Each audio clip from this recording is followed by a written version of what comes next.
जय हिंद दोस्तों, स्वागत है आपका और एक नए वीडियो में और एक नए टॉपिक के साथ। मैं हूँ डॉक्टर देवू और मैं हूँ राजेश। फ्रेंड्स, आज का जो वीडियो है जिसका टाइटल है राम मंदिर का विरोध करने वाले राम जी को तिलक लगाने लगे, मौलाना भड़के।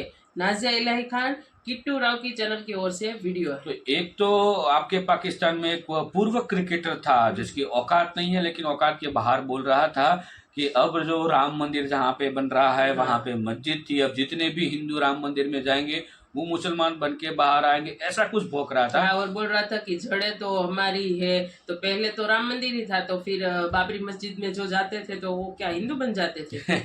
ऐसे तो लॉजिक लगाते हैं लोग। तो चलिए दोस्तों, पहले वीडियो देखते हैं। वीडियो देखने से पहले चैनल पे पहली बार आए और सब्सक्राइब ना किया हो तो सब्सक्राइब जरूर से कर दीजिएगा और वीडियो अच्छा लगे तो लाइक शेयर जरूर से कीजिए। चलिए वीडियो स्टार्ट करते हैं।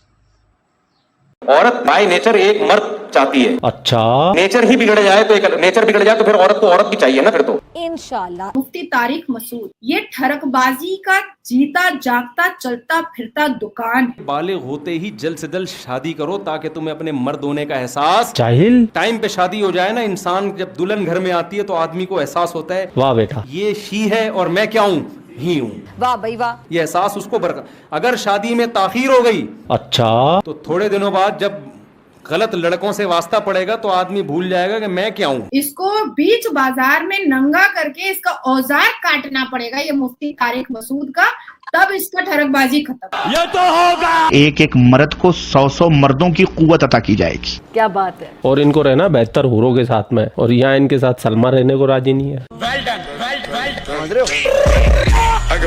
शादी करो और जितनी करोगे उतनी आपकी ही वाली फीलिंग्स, जब एक बीवी होगी आपको लगेगा मैं ही, एक और शादी होगी ही, 4 शादियों पे ही। मर्दानगी का एहसास होगा आदमी को, यार आदमी के बच्चे हैं। 4 बीवी रखने वाला मुसलमान मर्द भी बच्चलन ही है और कुछ। सही बात है। राम मंदिर को लटका रही थी, भटका रही थी, अटका रही थी। सब राम मंदिर का मुद्दा फिर से उछाला। चलिए दूसरा मुद्दा उठाइए, वो 30 साल से ये कोई हमारा मुद्दा नहीं है। जैसे ही इलेक्शन आता है ये बरसाती मेंढक की तरफ प्रो सनातनी हो जाते हैं। कांग्रेस पार्टी में दमखम नहीं रहा। क्यों? कांग्रेस पार्टी नहीं आने वाली है, याद रखो मेरी इस बात। उफ उफ उफ, क्या जुल्म ढा दिया। जितना जल्दी कांग्रेस पार्टी खत्म हो जाए, वाह भाई वाह, वो भारत के लोकतंत्र के लिए बहुत अच्छा होगा। मजा आया। मैम, जो इटली की किटली है वो उन्होंने भरपूर कोशिश की थी कि राम मंदिर का निर्माण है ना वो रुकवाया जा सके, और अभी मैंने एक तस्वीर देखी जिसमें वो राम जी को तिलक लगा रही हैं। मतलब इतना बदलाव कैसे? क्या सिर्फ वोट के लिए पब्लिक को बेवकूफ बना रहे? देखो किट्टू, मोदी जी ने कहा था ना अच्छे दिन आएंगे। तो इटली की फिरंगी औरत भी भगवान राम को मान रही है तो अच्छे दिन आए ना। सही बात है। भले ही ये लोग सनातनी बरसाती मेंढक की तरह बनते हैं, जैसे बरसात आता है तो गटर से नाले से मेंढक फुदक फुदक करके रोड पर आ जाता है और हम देखते हैं उसको, पब्लिक देखते हैं अरे मेंढक फुदक रहा है, थोड़ा बड़ा आ जाता है तो उसको और गौर से अरे देखो मेंढक है। तो उसी तरीके से ये बरसाती मेंढक की तरह इलेक्शन के वक्त में, जैसे ही इलेक्शन आता है ये बरसाती मेंढक की तरह प्रो सनातनी हो जाते हैं। तो अच्छे दिन तो आ गए कि सोनिया गांधी, जिसको हिंदी आज तक बोलना नहीं आया, पूरी जिंदगी मतलब जवानी से लेकर के बुढ़ापा और अब तो शमशान और या फिर बॉक्स में जाने की उनकी उम्र हो चुकी है, फिर भी उनको हिंदी बोलना नहीं आया, पर राम जी को तिलक तो लगाया। अब बात आती है कि ये वही सोनिया गांधी फिरंगी औरत है जिसने राम मंदिर के खिलाफ 14 वकील, बड़े वकील हायर किए थे सुप्रीम कोर्ट के अंदर, जिसने अपनी पूरी एड़ी चोटी का जोर लगाया था कि कभी भी राम मंदिर ना बने, जिसने कई बार शशि थरूर ने, सलमान खुर्शीद ने, सोनिया गांधी ने कई बार इस बात की पुष्टिकरण की और स्टेटमेंट दिया कि किसी की धार्मिक जगह को तोड़ करके वहां पर मंदिर नहीं बननी चाहिए। भाई, किसी के घर में घुस करके अपने नाम का नेम प्लेट भी नहीं लगाना चाहिए, ये भी तो बोलना चाहिए था ना, ये भी तो बोलना चाहिए था ना। अब अचानक से मेरे घर में 10 मौलाना घुस जाएंगे और कहेंगे कि नहीं ये मदरसा था, नहीं ये मदरसा था। मैं कहूंगी नहीं मेरा घर था, मैं तो पजामा खोल के मारूं, चल अपना मदरसा अपने जगह पे लगा, ये मेरा घर है भैया। तो फिर भी मैं कहूंगी कि हिंदुओं ने मतलब कुछ ज्यादा ही शरीफ है, कुछ ज्यादा ही शरीफ है। इतना शरीफ होना भी ठीक नहीं होता है, इतना भी शरीफ ठीक होना ठीक नहीं होता है। बरसों बरस कोर्ट के फैसले में इंतजार किया हिंदुओं। अच्छा, इनकी दूसरी चीज क्या होती थी कि ये क्या कहते थे, जितने भी विपक्षी दल है 28 माथा के रावण। हर रोज ये लोग हमारे भारत के प्रधानमंत्री श्री नरेंद्र दामोदर दास मोदी जी को ये लोग अटैक करते थे। मंदिर वहीं बनाएंगे पर समय नहीं बताएंगे, मंदिर बनेगा पर समय नहीं बनेगा, मंदिर तो हम वहीं बनाएंगे पर तारीख नहीं बताएंगे। ले भैया, अब जनवरी 22 तारीख को मंदिर का भव्य इनॉग्रेशन है। भारत के प्रधानमंत्री श्री नरेंद्र दामोदर दास मोदी जी उसमें जा रहे हैं, पार्टिसिपेट कर रहे हैं। अब ये जितने भी विपक्षी दल के नेता हैं, कटोरा लेकर के बैठ जाना, पानी, प्रसाद, लड्डू, पेड़ा सब मिल जाएगा। बहुत अच्छी बात है।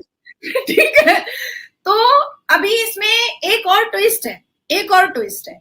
अभी क्या हुआ कि अब तो भाई मंदिर बन गया, अब उसकी इतनी खूबसूरत स्ट्रक्चर दिखाई दे रही है, इतनी दिल को भाने वाली स्ट्रक्चर दिखाई दे रही है, और उसके इनॉग्रेशन का दिन भी हम लोगों को पता चल गया है, पाठ पूजा भी हो गई दशहरे वाले दिन। अब ये लोग क्या कह रहे हैं, हम लोग को नहीं बुला रहे हैं, अपना अकेले मोदी जी जा रहे हैं। अब उसमें सोने पे सुहागा किया है मौलाना मोहम्मद मदनी ने, जमायतुल उलमाए हिंद के। वही मैं सोच रही थी कि दूध रखा रहे और सांप आके दूध ना पिए, वैसा तो हो ही नहीं सकता। तो ये इतना बड़ा एनाकोंडा गया कहाँ, अभी तक उसका कोई टिप्पणी नहीं आया है। और जैसे ही मैं ये सोच रही थी, वैसे ही मदनी का आया एक बयान। हम उस फैसले को जो अयोध्या के बारे में आया है कोर्ट की तरफ से, उस फैसले को सही नहीं मानते। हम कोर्ट के इस फैसले को नहीं मानेंगे। भाई तू होता कौन है नहीं मानने वाला? तू है कौन? भारत के प्रधानमंत्री को इनॉग्रेशन में नहीं जाना चाहिए कि मुल्क के वजीर आजम को ना किसी मंदिर न किसी इबादत गाह के इफ्तिताह के लिए, संग बुनियाद के लिए बिल्कुल नहीं जाना चाहिए। भारत के प्रधानमंत्री इस तरह के धार्मिक जगह पर इनॉग्रेशन में उनको शिरकत नहीं देनी चाहिए। पहली बात कि तूने, मदनी ने अपने आप को इस अथॉरिटी की पोजीशन में डाला ही क्यों कि वो भारत के प्रधानमंत्री को मना करेगा कि उनको कहाँ जाना चाहिए और कहाँ नहीं जाना चाहिए। दूसरी बात कि मदनी ने और all India Muslim personal law board के साथ साथ जितने भी चुन्नू मुन्नू इस मुसलमान समाज के जो ऑर्गेनाइजेशन है, उन्होंने एक डेकेड लड़ाई कोर्ट में, सुप्रीम कोर्ट ऑफ इंडिया में लड़ी और वो वहां से हारे, और बदले में एक 24 एकड़ की जमीन भी ली जहां पर मस्जिद जो है वो बन भी रहा है, जिसका मैप भी बन चुका है। अब तू बोलने वाला होता कौन है? तीसरी बात कि जब इमाम बुखारी, शाही मस्जिद दिल्ली जामा मस्जिद का इमाम बुखारी जब सोनिया गांधी के साथ वोट मांगने के लिए कांग्रेस का निकलता है, तब तो दुम कटी छिपकली की तरह दीवार पे क्यों चिपक जाता है मदनी भाई? तब तो फिर क्यों नहीं बोलता है कि बुखारी साहब को सोनिया जी के लिए वोट नहीं मांगना चाहिए, किसी भी धार्मिक जगह पे सोनिया जी को नहीं जाना चाहिए? तब तो क्यों नहीं बोलता है? जब राहुल गांधी अजमेर शरीफ जा करके चादर चढ़ाते हैं, हाथ फैला करके दुआ मांगते हैं, तब तू क्यों बन जाता है दुमकटा सांप? तब तेरे अंदर डसने का कोई क्षमता नहीं बचता है क्या? तो ये लोग वो हैं जो दूध पिला रहा है, उसी को डसने के लिए खड़े हो रहे हैं। और मैंने ये सेंटेंस, ये स्टेटमेंट किट्टू इसलिए इस्तेमाल किया है, जब तक इस भारत का कानून सख्त नहीं होगा तब तक मानो जैसे भारत के लोग इनको दूध ही पिला रहे हैं, ऐसे सांप को दूध ही पिला रहे हैं। आप देखो जितनी मंदिरें हैं भारत में, सब टैक्स पेइंग हैं, सब टैक्स पेमेंट करते हैं। जितनी मस्जिदें, मदरसा, मजार हैं, ये भीख से चल रहा है, ये चंदाखोरी से चल रहा है। और जितने मुजाबिर हैं, जितने इमाम हैं, जितने मौलवी हैं, जितने मुल्ला हैं, ये हराम की कमाई में पल रहे हैं। तो ये पार्शियलिटी को खत्म होना चाहिए। आज जो लोग आवाज उठा रहे हैं कि अरे इजराइल ने मस्जिद अल-अक्सा की जगह ले ली, तो आतंकवाद को भारत के मुसलमानों ने सपोर्ट किया। जब कश्मीरी पंडितों की जगह मुसलमानों ने कश्मीर में ले ली, तो हिंदुओं को भी कोई टेररिज्म ऑर्गेनाइजेशन बना करके मुसलमानों को खत्म कर देने की जरूरत होनी चाहिए थी ना। अब आती है बात कि मस्जिद अल-अक्सा बहुत सारे धर्मों के लिए बहुत महत्वपूर्ण है।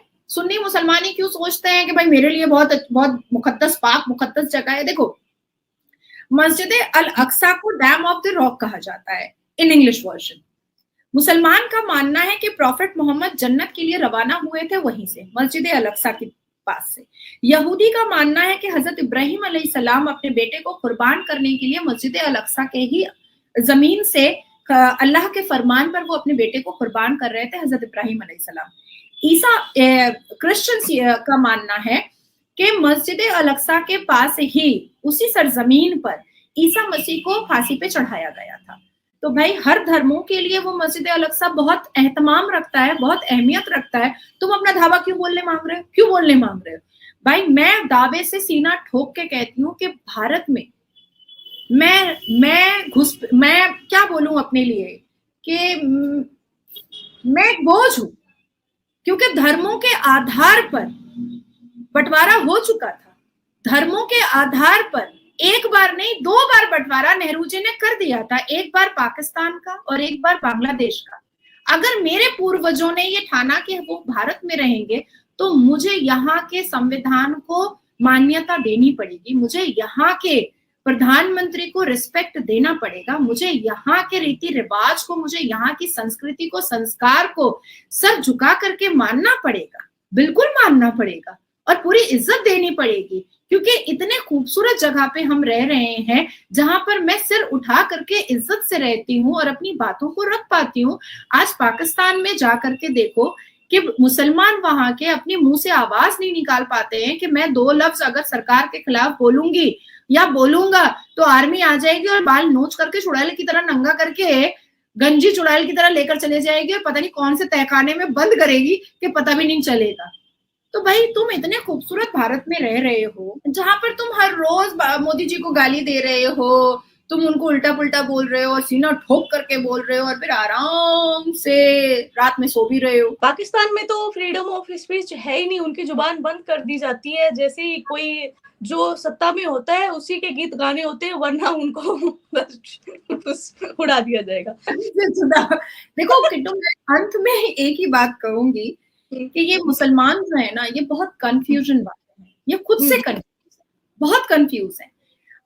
ये सुन्नी मुसलमान यहूदियों को नहीं मानते, मैंने बताया ही है, लेकिन ये कंफ्यूज इसलिए हैं कि उसी कुरान में ये बीबी मरियम को पढ़ते हैं जो चर्च में, ये हजरत ईसा अलैहिस्सलाम को पढ़ते हैं जो चर्च में, ये हजरत इब्राहिम अलैहिस्सलाम को पढ़ते हैं जिनको मानने वाले इजरायली हैं। आज जो हम देख रहे हैं मैकडोनल्ड में चूहे फेंक दिए जा रहे हैं, पेप्सी का और बहुत सारे प्रोडक्ट्स का बॉयकॉट किया जा रहा है, तो जरा बाबर आजम का फोटो देखा जाए, वो यहाँ पर पेप्सी का ऐड दे रहा है अपनी जर्सी में, भैया अपनी जर्सी में ऐड दे रहा है, तो इनको भी तो नोटिस करो।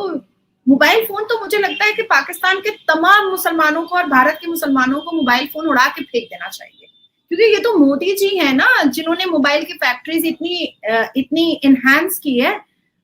इससे पहले तो इजराइल, फ्रांस यहाँ से ही आ रहा था वही मोबाइल, उनके प्रोडक्शन चल रहे थे, तो मोबाइल उठा के फेंक दो, ये तो सबसे बड़ा हराम है। मोबाइल, टीवी, ये तो हमारे कुरान में हराम है, तो उड़ाओ, फेंको, चलो जल्दी जल्दी फेंको। ये खुद में कंफ्यूज है। मुसलमानों का 2 ही फ्यूचर है, एक भूख के मारे मरेंगे कभी, और दूसरा जिहाद के नाम पर सर तन से जुदा होगा इनका, बस और कुछ नहीं होगा, और कुछ नहीं होना है। और सुने, सिर्फ पाकिस्तान की पब्लिक पागल नहीं है, हमारे भारत के मुसलमान भी ऐसे ऐसे तावीज बाबा के पास जाते हैं, ऐसे ऐसे तावीज बाबा के पास जाते हैं। एक मैंने देखा है झारखंड में एक बाबा है, वो सिगरेट बाबा है, वो ऐसे ऐसे करते रहता है। ये भी क्या बाबा,